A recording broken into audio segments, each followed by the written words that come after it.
Hello ವಿದ್ಯಾರ್ಥಿಗಳೇ, ಈ ಒಂದು ವಿಡಿಯೋದಲ್ಲಿ ನಾವು ಬಿಕಾಂ 4th ಸೆಮಿಸ್ಟರ್ ಹಾವೇರಿ ಯೂನಿವರ್ಸಿಟಿಯಲ್ಲಿ ಬರುವಂತಹ ಪ್ರಮುಖ ಅಧ್ಯಾಯ 9ನೇ ಅಧ್ಯಾಯ ದುರ್ಗಪ್ಪನ ಕಿರೀಟ.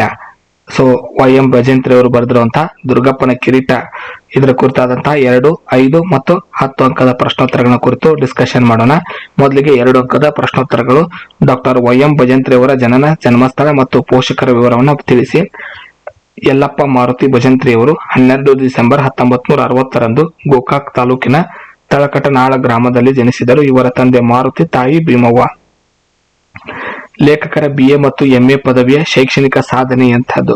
ಇವರು ಗೋಕಾಕದ JSS ಕಾಲೇಜಿನಿಂದ BA ಪದವಿಯನ್ನ ಪ್ರಥಮ ದರ್ಜೆಯಲ್ಲಿ ಮುಗಿಸಿದ್ದಾರೆ. ನಂತರ ಕರ್ನಾಟಕ ವಿಶ್ವವಿದ್ಯಾಲಯ ಧಾರವಾಡದಿಂದ MA ಪದವಿಯನ್ನ ಪ್ರಥಮ ದರ್ಜೆಯಲ್ಲಿ ಹಾಗೂ ಕಲಾ ನಿಕಾಯಕ್ಕೆ 3ನೇ ರ್ಯಾಂಕ್ನೊಂದಿಗೆ ಪೂರ್ಣಗೊಳಿಸಿದ್ದಾರೆ. ಸ್ನಾತಕೋತ್ತರ ಬಸವ ಡಿಪ್ಲೊಮಾದಲ್ಲಿ ಲೇಖಕರು ಗಳಿಸಿದ ಉನ್ನತ ಗೌರವ ಯಾವುದು? ಲೇಖಕರು MA ಪದವಿ ಮುಗಿಸಿದ ಅದೇ ವರ್ಷದಲ್ಲಿ ಸ್ನಾತಕೋತ್ತರ ಬಸವ ಡಿಪ್ಲೊಮಾ ಪದವಿಯಲ್ಲಿ ವಿಶ್ವವಿದ್ಯಾಲಯಕ್ಕೆ ಪ್ರಥಮ ಸ್ಥಾನ ಪಡೆದು ಚಿನ್ನದ ಪದಕ ಪಡೆದುಕೊಂಡಿದ್ದಾರೆ. ವೃತ್ತಿ ಜೀವನದ ಆರಂಭದಲ್ಲಿ ಡಾಕ್ಟರ್ MY ಭಜಂತ್ರಿ ಅವರು ಕಾರ್ಯನಿರ್ವಹಿಸಿದ ಮೊದಲ 2 ಕಾಲೇಜುಗಳು ಯಾವುವು? ಇವರು GRF ಪಡೆದು ಸಂಶೋಧನೆಯಲ್ಲಿದ್ದಾಗ ಇಳಕಲ್ನ ಪ್ರಸಿದ್ಧ ವಿಜಯ ಮಹಾಂತೇಶ ಪದವಿ ಕಾಲೇಜಿನ ಕನ್ನಡ ಉಪನ್ಯಾಸಕರಾಗಿ ಸೇರಿದರು. ನಂತರ ಸಿಂದಗಿಯ ಗೋರವಾಡ ಪದವಿ ಕಾಲೇಜಿನಲ್ಲಿ ವರ್ಗಾವಣೆಗೊಂಡು ಸೇವೆ ಸಲ್ಲಿಸಿದರು. ಕಾಲೇಜು ಶಿಕ್ಷಣ ಇಲಾಖೆಗೆ ಸೇರಿದ ನಂತರ ಲೇಖಕರು ಎಲ್ಲೆಲ್ಲಿ ಸೇವೆ ಸಲ್ಲಿಸಿದ್ದಾರೆ? ಇವರು 1992ರಲ್ಲಿ ಕಾಲೇಜು ಶಿಕ್ಷಣ ಇಲಾಖೆಗೆ ಸೇರಿ ನರಗುಂದ ಸರ್ಕಾರಿ ಕಾಲೇಜಿನಲ್ಲಿ 11 ವರ್ಷ ಸೇವೆ ಸಲ್ಲಿಸಿದ್ದಾರೆ. ನಂತರ ಸವದತ್ತಿ, ಹುಬ್ಬಳ್ಳಿ ಮತ್ತು ಪ್ರಸ್ತುತ ಧಾರವಾಡದ ಸರ್ಕಾರಿ ಪ್ರಥಮ ದರ್ಜೆ ಕಾಲೇಜಿನಲ್ಲಿ ಸೇವೆ ಸಲ್ಲಿಸುತ್ತಿದ್ದಾರೆ. ಸಾಹಿತ್ಯ ಲೋಕದಲ್ಲಿ MY ಭಜಂತ್ರಿ ಅವರ ಒಟ್ಟು ಕೃತಿಗಳ ಸಂಖ್ಯೆ ಎಷ್ಟು ಮತ್ತು ಇವು ಯಾವ ಕ್ಷೇತ್ರದಲ್ಲಿ ಗುರುತಿಸಿಕೊಂಡಿವೆ? ಇವರು ಕನ್ನಡ ಸಾರಸ್ವತ ಲೋಕಕ್ಕೆ ಒಟ್ಟು 22ಕ್ಕೂ ಹೆಚ್ಚು ಕೃತಿಗಳನ್ನು ನೀಡಿದ್ದಾರೆ. ಇವರು ಕವಿಗಳು, ಕಥೆಗಾರರು, ಸಂಶೋಧಕರು ಹಾಗೂ ಉತ್ತಮ ಭಾಷಣಕಾರರು ಆಗಿ ಗುರುತಿಸಿಕೊಂಡಿದ್ದಾರೆ. ಡಾಕ್ಟರ್ YM ಭಜಂತ್ರಿ ಅವರು ರಚಿಸಿದ ಕವನ ಸಂಕಲನ ಮತ್ತು ಕಾದಂಬರಿಗಳನ್ನು ಹೆಸರಿಸಿ. ಕವನ ಸಂಕಲನಗಳು ಕೆಂಪು ನೀರು ಮತ್ತು ಹುತಾತ್ಮನ ಬೆನ್ನು. ಕಾದಂಬರಿಗಳು ದು ನಿಮ್ ಬೆಳಗೆಲಾಯರು ಕಾದಂಬರಿಗಳು ಇವರ ಸಂಶೋಧನಾ ಮಹಾಪ್ರಬಂಧವಾಗಿದೆ. ಲೇಖಕರು ಬರೆದ ಪ್ರಮುಖ ಕಥಾ ಸಂಕಲನಗಳನ್ನು ಹೆಸರಿಸಿರಿ. ಇವರ ಪ್ರಮುಖ ಕಥಾ ಸಂಕಲನಗಳು ಹೆಣದ ಹಿಂದೆ, ಕತ್ತರಿಸಿದ ನಾಲಿಗೆ, ರಕ್ತದ ಕೆರೆಗಳ ಮೇಲೆ. ಭಾಷೆ ಮತ್ತು ವ್ಯಾಕರಣಕ್ಕೆ ಸಂಬಂಧಿಸಿದಂತೆ ಲೇಖಕರು ಬರೆದಿರುವ 4 ಪ್ರಮುಖ ಕೃತಿಗಳನ್ನು ತಿಳಿಸಿ. ಭಾಷೆ ಮತ್ತು ವ್ಯಾಕರಣಕ್ಕೆ ಸಂಬಂಧಿಸಿದ ಇವರ ಪ್ರಮುಖ ಕೃತಿಗಳು ಕನ್ನಡ ಚಂದೋಲಂಕಾರ, ಮುಖಾಮುಖಿ, ಕಥಾವಿಹಾರ, ನಡುಗನ್ನಡ ಸಾಹಿತ್ಯ ಸಂಕಲನ, ಹಳಗನ್ನಡ ವ್ಯಾಕರಣ ಮತ್ತು ಭಾಷಾಶಾಸ್ತ್ರ. ವಿವಿಧ ವಿಶ್ವವಿದ್ಯಾಲಯಗಳ ಪಠ್ಯಪುಸ್ತಕಗಳ ಲೇಖಕರ ಕೊಡುಗೆ ಏನು? ರಾಣಿ ಚೆನ್ನಮ್ಮ ವಿಶ್ವವಿದ್ಯಾಲಯ ಪದವಿ ವಿದ್ಯಾರ್ಥಿಗಳಿಗೆ ಇವರ ಪದ್ಯ ಪಠ್ಯವಾಗಿದೆ.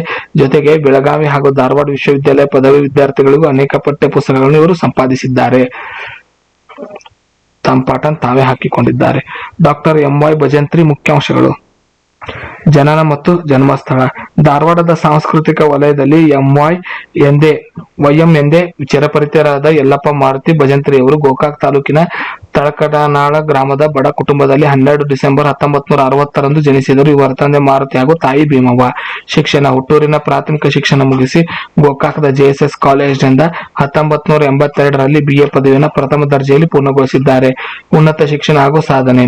ಧಾರವಾಡದ ಕರ್ನಾಟಕ ವಿಶ್ವವಿದ್ಯಾಲಯದ ಡಾಕ್ಟರ್ RC ಹಿರೇಮಠ್ ಕನ್ನಡ ಅಧ್ಯಯನ ಸಂಸ್ಥೆಯಿಂದ 1984ರಲ್ಲಿ MA ಪದವಿಯನ್ನು ಪ್ರಥಮ ದರ್ಜೆ ಹಾಗೂ ಕಲಾ ನಿಕಾಯಕ್ಕೆ 3ನೇ ರ್ಯಾಂಕ್ನೊಂದಿಗೆ ಪಡೆದರು. ಅದೇ ವರ್ಷ ಸ್ನಾತಕೋತ್ತರ ಬಸವ ಡಿಪ್ಲೊಮಾದಲ್ಲಿ ಚಿನ್ನದ ಪದಕ ಗಳಿಸಿದರು. ವೃತ್ತಿ ಜೀವನ. ಇಳಕಲ್ನ ವಿಜಯ ಮಹಾಂತೇಶ್ವರ ಪದವಿ ಪೂರ್ವ ಕಾಲೇಜಿನಲ್ಲಿ ಕನ್ನಡ ಉಪನ್ಯಾಸಕರಾಗಿ ವೃತ್ತಿ ಆರಂಭಿಸಿದರು. ನಂತರ ಸಿಂದಗಿಯ ಗೋರವಾಡ ಪದವಿ ಕಾಲೇಜಿನಲ್ಲಿ ಸೇವೆ ಸಲ್ಲಿಸಿ 1992ರಲ್ಲಿ ಕಾಲೇಜು ಶಿಕ್ಷಣ ಇಲಾಖೆಗೆ ಸೇರಿದರು.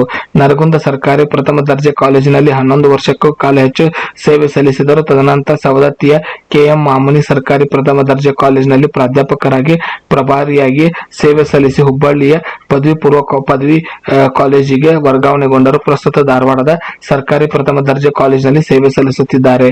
ಸಾಹಿತ್ಯ ಮತ್ತು ಕೃಷಿ. ಇವರು ಕಥೆಗಾರ, ಕವಿ, ಸಂಶೋಧಕ, ಉತ್ತಮ ಭಾಷಣಕಾರರಾಗಿದ್ದು ಒಟ್ಟು 22ಕ್ಕೂ ಹೆಚ್ಚು ಕೃತಿಗಳನ್ನು ಕನ್ನಡ ಸಾರಸ್ವತ ಲೋಕಕ್ಕೆ ನೀಡಿದ್ದಾರೆ.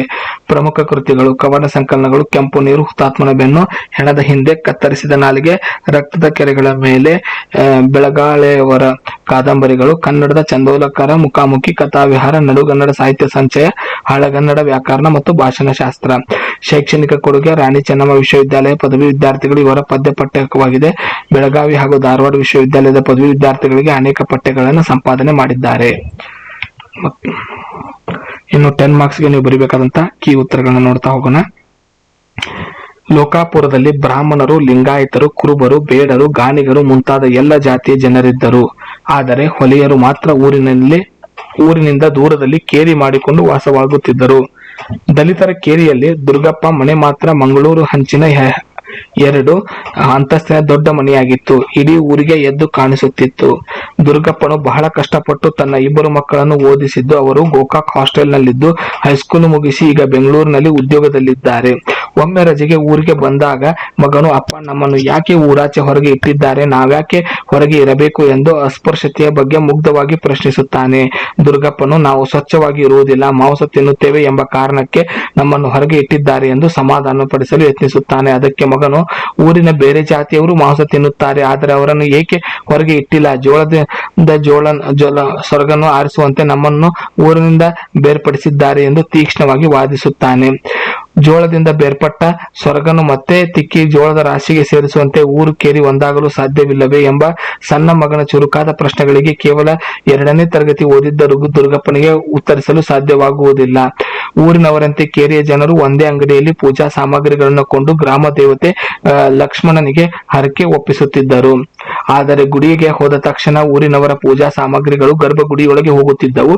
ಕೇರಿಯವರು ತಂದ ಮಾತ್ರ ಹೊರಗಿನ ದೀಪಸ್ತಂಭದ ಕಲ್ಲಿನ ಮೇಲಿಟ್ಟು, ಕಟ್ಟೆಯ ಮೇಲಿಟ್ಟು ದೂರದಿಂದಲೇ ಕೈ ಮುಗಿಯಬೇಕಾಗಿತ್ತು. ಯಾರಾದರೂ ಊರಿನವರು ತಂದು ಕೊಟ್ಟ ಭಂಡಾರವನ್ನ ಹಣೆಗಚ್ಚಿಕೊಳ್ಳುತ್ತಿದ್ದರು ಮತ್ತು ಪ್ರಸಾದವನ್ನು ನೆಲಕ್ಕೆ ತಾಗದಂತೆ ಅಂಗೈಯಲ್ಲಿ ಹಿಡಿದು ಗುಡಿಯ ಹೊರಗಿನಿಂದಲೇ ಅಡ್ಡ ಬಿದ್ದು ನಮಸ್ಕರಿಸಬೇಕಾಗಿತ್ತು. ವರ್ಷಕ್ಕೊಮ್ಮೆ ನಡೆಯುವ ದೊಡ್ಡ ಜಾತ್ರೆ. ದೂರದ ಊರುಗಳಿಂದ ಜನ ಬರುತ್ತಿದ್ದರು. ಜಾತ್ರೆ ದಿನ ಹಾರಿಸುವ ಭಂಡಾರವನ್ನು ನೋಡುವುದು ಕಣ್ಣಿಗೆ ಹಬ್ಬವಾಗಿತ್ತು. ಮುಂಜಾನೆ 5 ಗಂಟೆಗೆ ಶುರುವಾಗುವ ವಾಲಗದ ಸದ್ದು 4 ಹಳ್ಳಿಗಳವರೆಗೆ ಕೇಳಿಸುತ್ತಿತ್ತು. ಸುತ್ತಮುತ್ತಲಿನ ದೇವತೆಗಳ ಪಲ್ಲಕ್ಕಿಯು ಗುಡಿಯ ಪ್ರದಕ್ಷಿಣೆ ಹಾಕುವಾಗ ಇಡೀ ದೇವಾಲಯ ಆವರಣ ಜನರಿಂದ ತುಂಬಿ ತುಳುಕುತ್ತಿತ್ತು. ದೊಡ್ಡ ಪೂಜಾರಿಯು ಕುದಿಯುತ್ತಿರುವ ಗೋಧಿ ಹುಗ್ಗಿಯೊಳಗೆ ಬರಿಗೈ ಹಾಕಿ ಭಂಡಾರ ಇಡುವ ರೋಮಾಂಚನಕಾರಿ ದೃಶ್ಯವನ್ನು ನೋಡಲು ಜಾತ್ರೆಯಲ್ಲಿ ಜನ ಮುಗಿಬಿದ್ದು ಕಾಯುತ್ತಿದ್ದರು.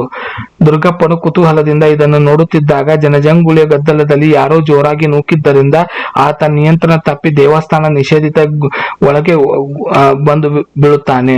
ಒಬ್ಬ ಅಸ್ಪೃಶ್ಯನ ಪೋಳಿ ದಾಟಿದ್ದನ್ನು ಕಂಡು ಊರಿನ ಜನ ಹಾವು ಕಂಡವರಂತೆ ಕಿರುಚುತ್ತಾ ಹಿಂದೆ ಸರಿಯುತ್ತಾರೆ. ಬಿದ್ದ ರಭಸಕ್ಕೆ ದುರ್ಗಪ್ಪನ ಕೈ ದೊಡ್ಡ ಪೂಜಾರಿಯ ಪಾದಕ್ಕೆ ಮುಟ್ಟಿರುತ್ತದೆ. ತಕ್ಷಣವೇ ಅಲ್ಲಿನ ಗುಡಿ ಪೂಜಾರಿಗಳು ದುರ್ಗಪ್ಪನನ್ನು ಫುಟ್ಬಾಲ್ನಂತೆ ಕಾಲಿನಿಂದ ಒದೆಯುತ್ತಾ ದೇವಸ್ಥಾನ ಗುಡಿಯಿಂದ ಹೊರಗೆ ತಳ್ಳುತ್ತಾರೆ. ಒದೆತದಿಂದ ದುರ್ಗಪ್ಪನು ಪ್ರಜ್ಞೆ ತಪ್ಪಿ ಬೀಳುತ್ತಾನೆ. ಪ್ರಜ್ಞೆ ಬಂದಾಗ ದುರ್ಗಪ್ಪನು ಕರಿಗೌಡರ ಮನೆ ಮುಂದೆ ವಿಚಾರಣೆಗೆ ನಿಂತಿರುತ್ತಾನೆ. ಊರಿನ ಪ್ರಭಾವಿಗಳ ಪ್ರಶ್ನೆಗಳು ಆತನಿಗೆ ಇರುವೆ ಕಚ್ಚಿದಂತೆ ನೋವುಂಟು ಮಾಡುತ್ತವೆ. ಕರಿಗೌಡನು ದುರ್ಗಪ್ಪನಿಗೆ, ನಿನ್ನಿಂದಾಗಿ ಊರ ದೇವರ ಗುಡಿ ಮೈಲಿಗೆ ಆಗಿದೆ, ಇದಕ್ಕೆ ನಿನಗೆ ಏನು ಶಿಕ್ಷೆ ಕೊಡಬೇಕು ನೀನೇ ಹೇಳು ಎಂದು ಬೆದರಿಸುತ್ತಾನೆ.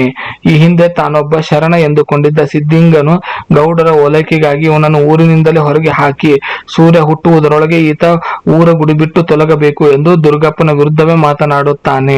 ಗೌಡರ ವಿರುದ್ಧ ವಾದ ಮಾಡುವುದ ವ್ಯರ್ಥ ಎಂದು ತಿಳಿದು ದುರ್ಗಪ್ಪ ಸುಮ್ಮನೆ ನಿಲ್ಲುತ್ತಾನೆ. ಸುದ್ದಿ ತಿಳಿದು ಓಡಿ ಬಂದ ಆತನ ಮಕ್ಕಳು ಹಾಗೂ ಕೇರಿಯ ಜನ ಮುಂದೆ ಏನಾಗುವುದು ಎಂದು ಕಣ್ಣೀರು ಹಾಕುತ್ತಾ ಆತಂಕದಿಂದ ಕಾಯುತ್ತಾರೆ. ಸಿದ್ಲಿಂಗನು ದುರ್ಗಪ್ಪನನ್ನು ಊರಿಂದ ಹೊರಹಾಕಲು ಹೇಳಿದಾಗ ಆತನ ಹೆಂಡತಿ ಲಕ್ಷ್ಮಿ ಅದನ್ನು ತೀವ್ರವಾಗಿ ವಿರೋಧಿಸುತ್ತಾಳೆ. ದೊಡ್ಡ ಪೂಜಾರಿಯು ಸಹ ಗಡಿಪಾರು ಮಾಡಬೇಡಿ, ಬೇರೆ ಶಿಕ್ಷೆ ಕೊಡಿ ಎಂದು ಗೌಡರಿಗೆ ಸಲಹೆ ನೀಡುತ್ತಾರೆ. ಪೊಲೀಸ್ ಕಂಪ್ಲೇಂಟ್ ಆದರೆ ಸರ್ಕಾರ ಗುಡಿಯನ್ನು ತನ್ನ ವಶಕ್ಕೆ ಪಡೆದುಕೊಳ್ಳಬಹುದು ಎಂಬ ಭಯದಿಂದ ಪ್ರಕರಣವನ್ನು ಊರಲ್ಲೇ ಬಗೆಹರಿಸಿಕೊಳ್ಳಲು ಪಂಚರು ನಿರ್ಧರಿಸುತ್ತಾರೆ.